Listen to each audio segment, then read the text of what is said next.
Now notice my palms are sweaty, knees weak, arms are heavy, vomit on my sweater already, mom's spaghetti. I'm nervous, but on the surface I look calm and ready to drop bombs, but I keep on forgetting.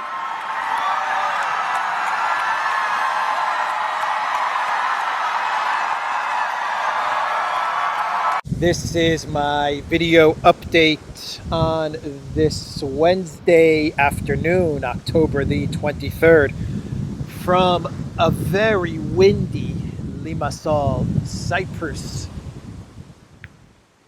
Very windy. Let's talk about some news. Let's see how the audio turns out in this video. So let's start things off with Russia's isolation. Must be tough being Putin these days. You're isolated.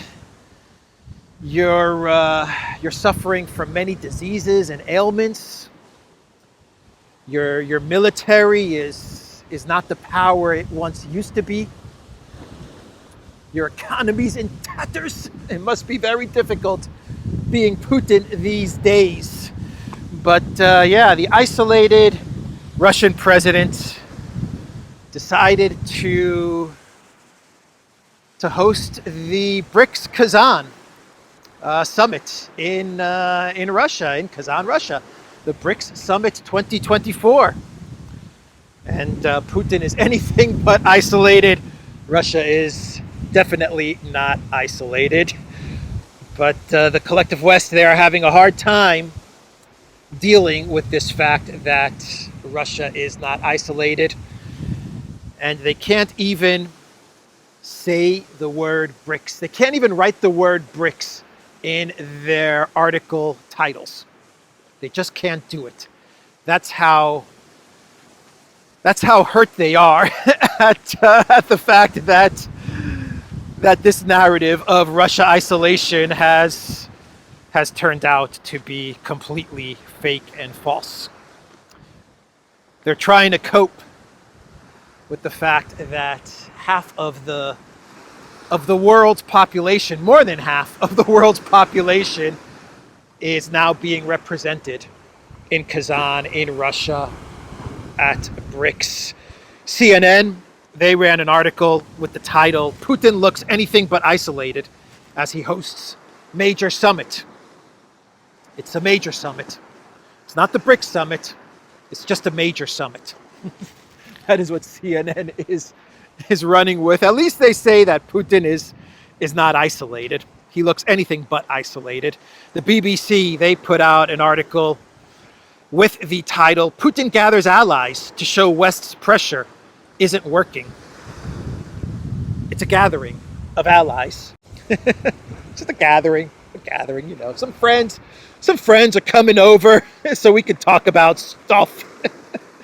So we can talk about what's going on in the world. Hey, Xi Jinping. Hey, Modi. You guys want to come over? You guys want to come to Kazan? Talk about what's happening in the world? A gathering of allies. The New York Times, they put out an article with the title, "Putin brings together economies he hopes will eclipse the West." And the subtitle to this article from the New York Times is, "The Russian leader hopes to use the meeting of the so-called BRICS group, which includes China and India, as a counterweight to the West." The so-called BRICS group. So-called. Maybe they're called BRICS. Maybe they're called rock. I don't know. Maybe they're called ocean. I don't know. So-called BRICS. Who knows what they're called actually? Who knows what the name of this group is? We don't know. As the New York Times, we have no idea. Spiegel, they're saying, "It's not clear to me what purpose this club still serves." This club. It's a club. It's a club. It's a football club. It's like a chess club. It's like the chess club, right? Or the music club. It's just a club. We don't even know what they're doing. We have no idea what this club is even doing. What are all these guys in Kazan doing? Xi Jinping and Modi and all of these guys. What are they doing in Kazan? This club. What kind of club is this, according to Spiegel? They have no idea. They have no idea what the purpose of this club is. Oh man. At least Bloomberg is getting it right with their article titles. At least with their article titles, they're using the word BRICS. Bloomberg UK put out an article with the title, Putin hopes BRICS leaders, showing he is far from isolated. Putin hosts BRICS leaders, showing he's far from isolated. So at least they say the word BRICS. Say the word, just say it. BRICS, BRICS. Bloomberg also put out an article with the title, Xi Modi hail Russia ties while meeting Putin at BRICS Summit. You know why the financial publications, they have to be a little bit more accurate, because a lot of people who read Bloomberg or Financial Times, these are people who have a lot of money or who depend on these publications in order to make decisions, big financial decisions. And so if Bloomberg started to put out articles like Putin hosts club leaders, showing he is far from isolated, some of these very powerful, wealthy business people might look at Bloomberg a bit funny. You can't say the word BRICS? I might be investing in one of these BRICS countries. What's wrong with you, Bloomberg? So the financial publications, while they put out a lot of ridiculous fake news, they have to be a bit more accurate and truthful than the likes of CNN or BBC or the New York Times, the so-called BRICS. So there's a freak out in Ukraine going on at the Ministry of Foreign Affairs, Ukraine media. They're very upset with the United Nations, very upset with the Secretary General, Guterres, because he showed up to BRICS in Kazan, to this club, to this gathering of allies. He showed up. Hey, Guterres is here, awesome. Hey, grab a seat, sit down next to Xi Jinping. How you doing? Just a meeting of allies, just a gathering of allies. Oh man. Anyway, they're pissed off that he showed up to BRICS Kazan, and he didn't show up to to the Elensky Peace Summit in Switzerland. Yeah, like he's gonna waste his time at the Elensky Peace Summit, the fantasy summit that was held in Switzerland, that Switzerland refuses to host ever again, because as a country, Switzerland was thoroughly embarrassed at having to host this summit. The Ministry of Foreign Affairs of Ukraine, they posted on X, the UN Secretary General declined Ukraine's invitation to the first global peace summit in Switzerland. He did, however, accept the invitation to Kazan from war criminal Putin. This is a wrong choice that does not advance the cause of peace. It only damages the UN's reputation. Why would the UN show up to Fantasyland Peace Summit in Switzerland? Why? Why waste your time at this event, if you even want to call it an event? And of course he's going to show up to BRICS Kazan. All the momentum is behind BRICS. Most of the most powerful countries are in Kazan. With the exception of the United States, you pretty much have all of the big players in Kazan right now at the moment. Of course, Guterres is going to show up to BRICS Kazan. They're very, very upset that he went to Kazan and didn't go to Switzerland. Very upset. Iran is in Kazan. This is a big deal because Iran is going to benefit a lot from BRICS. They're going to benefit a lot just from this summit, just by attending this summit over the next couple of days. This is a big deal for Iran. A very big deal. This is going to, I think it's going to help them out with all of the troubles that they have with Israel, the United States, Netanyahu, and the neocons. So this is a big event for Iran, and it's already starting to pay dividends. We are getting news that Saudi Arabia and Egypt, they are telling Iran that they should hold naval exercises in the Red Sea. How about that for some news? We could be getting a big war between Israel and Iran, the United States and Iran, and here you have Saudi Arabia and Egypt telling Iran at BRICS Kazan, you know what? Let's hold some naval exercises. That was a big story. And so Kazan is the failure of Biden's Project Ukraine. Isn't that what Kazan is? BRICS Kazan, Russia hosting BRICS. It is the failure of Biden's Project Ukraine, the failure of Biden's balkanization effort of Russia, the failure of Biden trying to sink the Russian economy, trying to regime change Putin,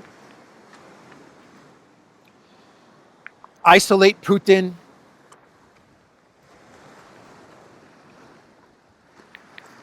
have Russia defeated in Ukraine. It's the failure of all these things, all of these policies that Biden set out to accomplish when he became president of the United States. His number one policy issue, not his number one foreign policy issue, not his number one domestic. This was his number one issue. This is the most important thing to the Biden White House. This was the most important thing for Bidenopolis when he became president. It was Project Ukraine and the destruction of Russia, the destruction, balkanization, regime change of Putin.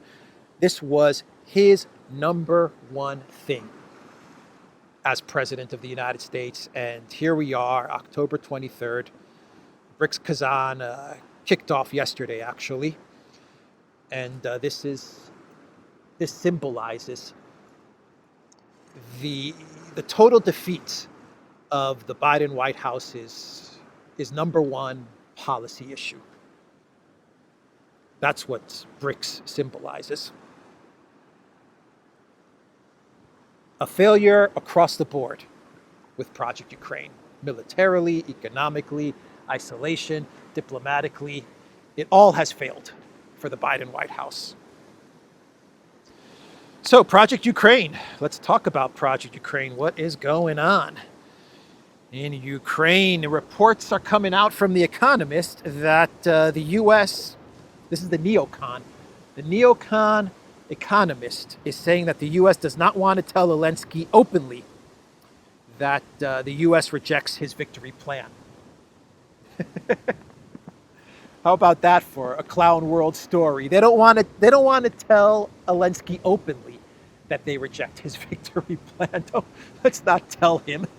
Just have him believe that we really like his victory plan, but just don't tell him that we think it's a bad plan. Don't hurt his feelings. Why do you want to hurt the comedian actor in a green t-shirt's feelings? Why do you want to hurt his feelings? If we hurt his feelings, he may stop supplying us with Elensky number 5. We don't want that to happen.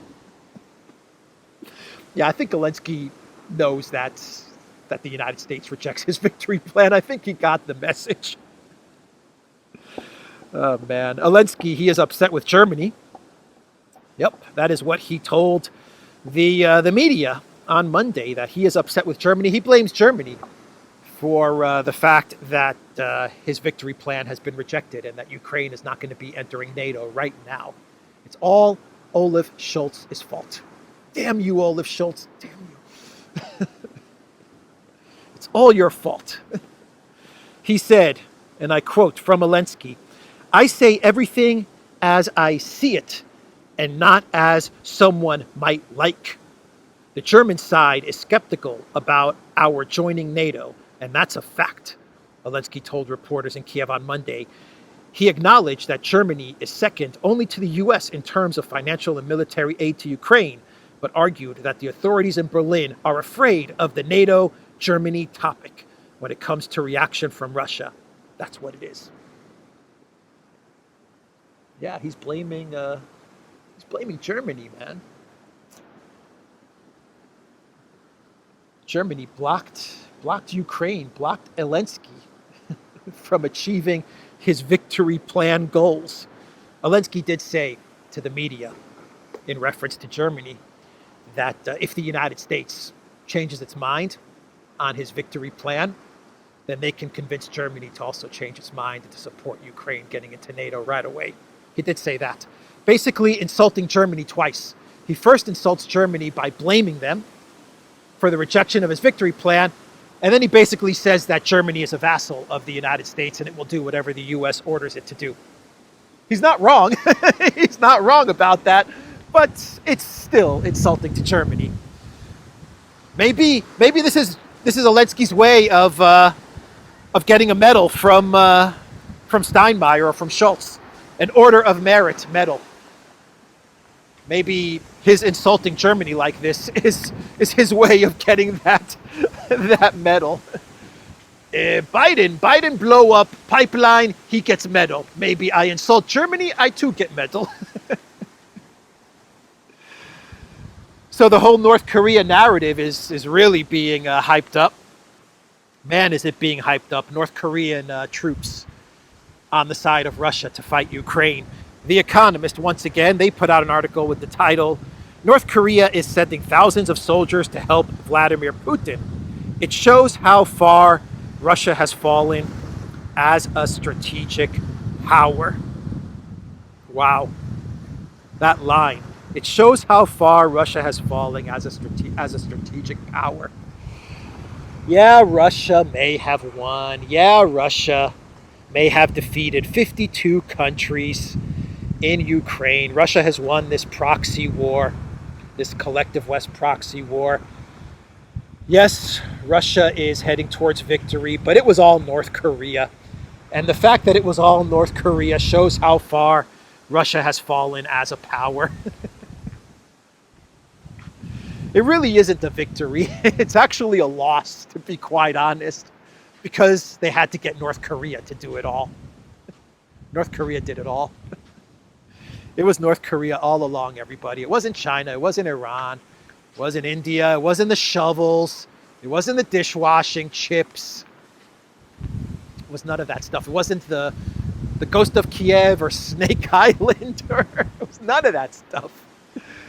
None of that stuff. It was North Korea all along.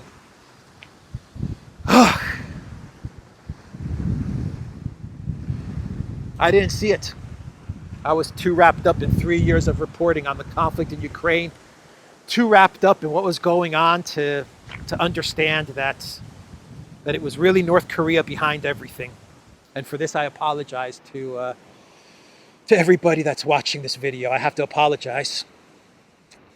I did a disservice to everybody in my reporting. It was always North Korea. It was always you. You had me at hello. You had me at hello, Kim Jong-un. It was always you. You were always the one. Oh man. So Elensky in his Instagram, TikTok video update that he makes, he said that North Korea is sending 12,000 troops to Ukraine. 12,000.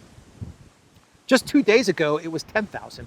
It was 9,000 or 10,000. 2 days ago, it was North Korea is sending 10,000 troops to Ukraine.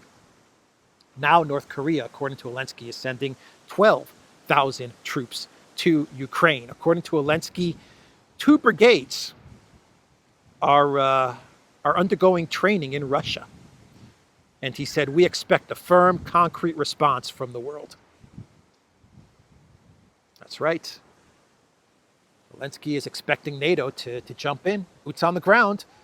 Not even NATO, the United States. Zelensky wants the United States to put boots on the ground in Ukraine because, according to him, 12,000 North Koreans are heading to Ukraine. That's what he is demanding. That's what he expects. That's what he expects. I expect from America boots on the ground. Because North Korea, 12,000 troops, 2 brigades.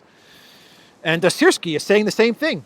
12,000 troops from the DPRK are being prepared to enter the combat zone. Ukraine expects a tough response from the entire world to this development. General Sirsky. One would think that listening to Elensky's statement and Sirsky's statement, one might conclude, maybe if you're very cynical, that maybe this whole North Korea thing is a ploy to get the United States to commit troops to Ukraine, maybe. To put Ukraine in NATO because North Korea is going to be fighting in Ukraine, so maybe an appropriate response would be for Ukraine to enter NATO. Maybe that's what this whole narrative is about, this North Korea thing is about. I don't know. Going off of the comments from Elensky and Sirsky, a cynical, a doubting, cynical, suspicious person may think that this is just all made up in order to fool the collective West into agreeing to support Elensky's victory plan. And you conjure up the specter of North Korea. Budanov, he wanted to get in on some of this North Korea action. And the android AI robot said that North Korean troops are going to be in Kursk tomorrow, mañana. That's right, tomorrow. North Korean troops are going to be in Kursk. The first North Korean troops could arrive in the Kursk region as soon as tomorrow to assist the Russians in the area where a Ukrainian offensive is underway. Budanov, Ukraine's intelligence chief. Really, Budanov? Is that what you call what's going on in Kursk? A Ukraine operation? A Ukraine offensive? Is that really what's going on in Kursk? Really, Budanov? That's right. According to Budanov, Russia needs to get those North Korean troops into Kursk ASAP because if they don't stop all of the forward momentum from the Ukraine military in Kursk, if those North Korean troops don't get into Kursk in order to stop Ukraine's offensive, their offensive, right? Then Ukrainian troops might make it all the way to Moscow in a couple of weeks. So there's no time to lose, no time to waste. You better get those North Korean troops into Kursk right away, Putin. Right away. Stop hosting this Kazan Summit. Stop hosting this gathering of allies, this so-called BRICS Summit, and get those North Korean troops into Kursk. Because if you don't, then according to Budanov, this offensive, this operation, could go much further than Kursk. You need North Korean troops to save the day. That's what Putin is banking on. Budanov also said that Russia is exchanging nuclear technology for North Korean soldiers. Russia is helping North Korea circumvent sanctions and strengthen its nuclear capabilities, according to Budanov. In particular, Russians are transferring technologies for low-yield tactical nuclear weapons, submarine missile launch systems, and cash in exchange for North Korean missiles and humans. Yeah, they're exchanging nuclear technology for North Korean soldiers. Wow, quite a revelation from Budanov. They should have just stayed, Elensky and his script writers. They should have just stopped at 10,000 North Korean troops are going to Ukraine, are fighting for Russia in Ukraine, are going to be sent to Ukraine. They should have stopped there. That's where they should have stopped. And then they should have come up with the ask. Okay, you have the narrative. Don't say any more. Stop there. Russia is going to recruit 10,000 North Koreans to fight us in Ukraine. So here comes the ask. Macron, because they seem to be the most willing. Macron, France, will you send 10,000 French troops into Ukraine in order to counter North Korea? Yes or no? That should have been the entire story. But nope, it wasn't enough. And they couldn't leave it there. They couldn't stop there. From 10,000, it's gone to 12,000. Next week, it's going to be 15,000. In a month, it'll be 100,000. They have to get to Kursk tomorrow. Actually, they're in Kursk right now, or maybe they were in Kursk all this time. It's actually been North Korean soldiers that have been doing all the fighting in Kursk. And of course, Russia's exchanging nuclear technology, right, for the soldiers. Because just a couple of days ago, it was Elensky that was talking about how when he met with Trump, he told Trump that Ukraine is going to make a nuke if the United States doesn't let them into NATO right away. That's what Elensky was telling everybody in Brussels just 2, 3, 4 days ago. That was his statement in Brussels. But now they flipped the script, and it's Russia is going to be giving nuclear technology to North Korea in exchange for soldiers. You see how they do that? You see what they did there? But the story is getting crazier and crazier with each iteration, which is usually what happens with lies. If they were telling the truth, it would have just stayed at 10,000 troops. Then I would have, if they had just left it there, I would have said, okay, maybe this is what's happening. Maybe North Korean troops, they want to gain experience. Maybe they want to get training. I don't know. But nope. 12,000 tomorrow in Kursk. Successful Ukraine operation in Kursk that needs North Korea to stop it, and Russia's exchanging weapons, nuclear weapons and technology for the soldiers. Anyway, that is what Budanov said. And Mark Rutte, he was asked about the claims that North Korea is going to be entering the conflict in Ukraine. And Rutte, the Secretary General of NATO, he said they have no evidence of this. They haven't seen this yet, but he said NATO's going to conduct an investigation. NATO's gonna do a little CSI action. NCIS, CSI, NATO, CSI, Vegas, CSI, New York, Miami. Now we got CSI, NATO, starring Mark Rutte. Yeah, NATO's going to investigate.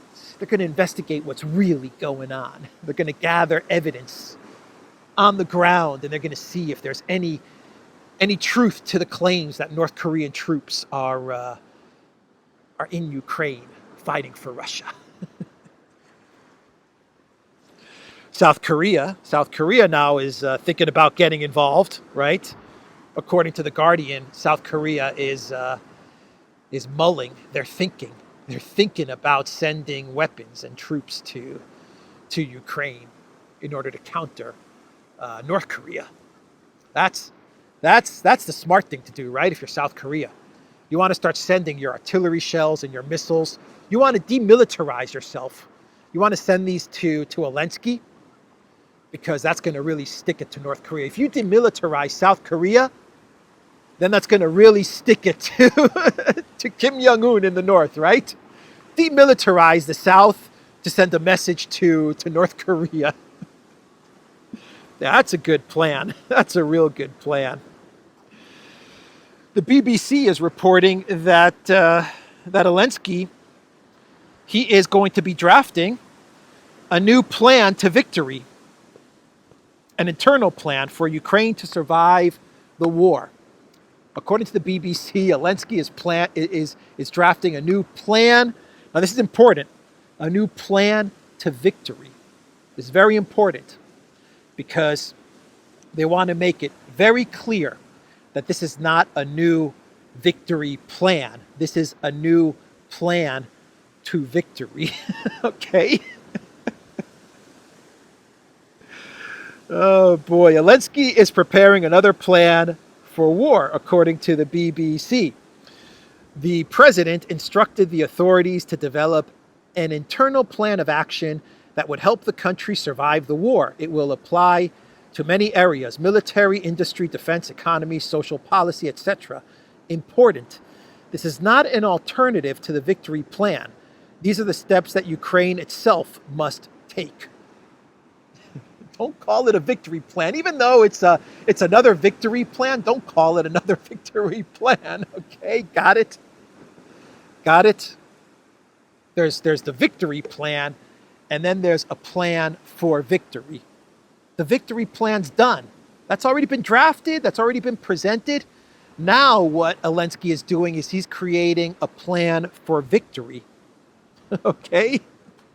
Or a plan for war, whatever he's calling it. Just don't call it a victory plan part 2.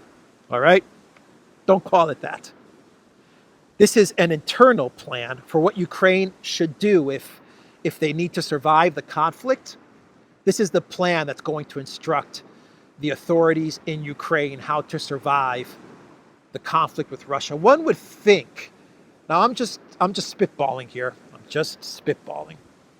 But one would think that this plan should have been created, I don't know, maybe 3 years ago or 2 years ago, or maybe a year ago, when the super duper 2023 counteroffensive, which was supposed to deliver the knockout blow to Russia, failed. One would think that this plan would have been drafted back then, not now. But I don't know. What do I know? Who am I to question the military mastermind that is Elensky? And Elensky, when he was meeting with Austin, they gave a press conference, and Elensky said that the rumors about firing Budanov and Umerov, he said those are not true. He said he's not going to be firing Budanov and Defense Minister Umerov, as Austin was sitting right next to him, which leads me to believe that Austin told Elensky, you're not going to be firing Budanov or Umerov. You're not going to be doing any cabinet changes, because that's going to really look bad, and we don't want things to look bad now that we're just a couple of months away from ditching Project Ukraine and leaving the White House and moving on to our think tank board of director jobs that we're all going to be getting. You are not going to fire anybody, Elensky. You got that? And Elensky said, hey, okay, Austin. Okay, I won't fire Budanov, and I won't fire Umerov. So Austin gave him the orders, and Elensky told the media, Budanov is staying put. So that is an update on what is going on with Project Ukraine. And we had a big story drop yesterday, a very big story, courtesy of Matt Taibbi and Paul Thacker. They have been conducting an investigation, and they put out a report on the UK, on Starmer's connection. This is what the report is claiming: Starmer's connection to the Harris campaign. This report, allegedly, this report exposes the UK and Starmer meddling in the US election to the benefit of the Harris campaign. That's what this report claims. Matt Taibbi and Paul Thacker. This is the title from Zero Hedge. This is war. Musk responds to bombshell kill Twitter plot involving UK advisors to Kamala Harris. Elon Musk has responded to a bombshell report by journalists Paul Thacker and Matt Taibbi, which reveals that the UK's Centre for Countering Digital Hate, which is advising the Kamala Harris campaign, aims to kill Musk's Twitter. So according to this report, check out this report. It's published. You can find all kinds of excerpts and documents on Telegram, on X. According to this report, this group, this Center for Countering Digital Hate in the UK, that they are working with the Harris campaign to not only implement the strategies that they used to get Starmer elected, if you want to use those words. they're not only consulting Harris on the strategies they used to get Starmer elected, but they're also consulting Harris as to how to go about destroying Twitter. Actually, the words they use are kill. I believe the words they use are kill Musk's Twitter. Those are the actual words that they use in their presentations to the Harris campaign. That's actually the first item that they have in their presentations to the Harris campaign. The first thing that needs to be done is to kill Musk's Twitter. That's there in the documents that Taibbi and Thacker are presenting in their report. The CCDH documents carry particular importance because McSweeney's Labor Together political operatives have been teaching election strategy to Kamala Harris and Tim Walz, leading Politico to call Labor and the Democrats sister parties. CCDH's focus on kill Musk's Twitter also adds to legal questions about the nonprofit's tax-exempt status as a 501c3 organization. This is a huge report. If this stuff is true, if what Thacker and Taibbi are reporting comes out to be true, and I don't see why it wouldn't be true because they're actually presenting the documents and the PowerPoints in their reporting. But for this video, I'm just going to say that these are claims or allegations. But if this does pan out to be true, then this is huge. This is a massive report, a massive revelation. Basically, it is saying, it's alleging that Starmer and this McSweeney guy, from what I understand, he is now the chief of staff to Starmer. It's claiming that this chief of staff, his current chief of staff, and the organizations that he put together, founded, or worked with, whatever these organizations are, that they are working with the Harris campaign, or there are parts of these organizations that are consulting with the Harris campaign to get her elected and to destroy X, Twitter. Amazing. If this is true. I want to be very careful with what I'm saying here, if this reporting is true. The interesting part about the report from Taibbi and Thacker is that they say that this group, the way they got Starmer elected, is that they didn't go after the right, at least not in the beginning. They went after the progressive left. From what I understand, this is Corbin. They went after the Corbin camp in order to clear the way for Starmer. An incredible document. And maybe, just maybe, I'm just taking a guess here. Once again, these are claims and allegations. So I'm not saying this is true or not true, but if this is true, then maybe this explains the Harris campaign's cozying up to the rhinos and the neocons and Republicans like Liz Cheney and Dick Cheney. Maybe this explains it. Maybe it's part of the consulting that they're getting from this Labor Together group, this CCDH organization. That might explain the strategy of Liz Cheney. Just a guess. Anyway, let's do some clown worlds and let's wrap up this video. By the way, they're going after Musk. Musk is pissed off because the document talks about destroying Twitter. I mean, it's all there. And Musk is very pissed off. He actually said, "This is war." He posted, "This is war." If there's one person that has the resources and the money to wage war against these guys, to wage war against Starmer, then and the UK, then it's Musk. So Labor UK, then it's Musk. So let's do some clown worlds, and let's start things off with Bidenopolis. Bidenopolis. He said, and I quote, "I know it sounds weird. It seems like if I had said this 5 years ago, you would have locked me up. We have to lock him up," in reference to Trump. Lock him up politically. That is what Bidenopolis said yesterday. He caught himself. He said, lock him up, talking about Trump. We need to lock him up. And then he said, lock him up politically. So he realized what he said, and he walked it back a bit. But boy, is this going to do more damage to the Harris campaign. This is going to fire up Trump's support. No doubt about it. This is going to fire up America First and MAGA.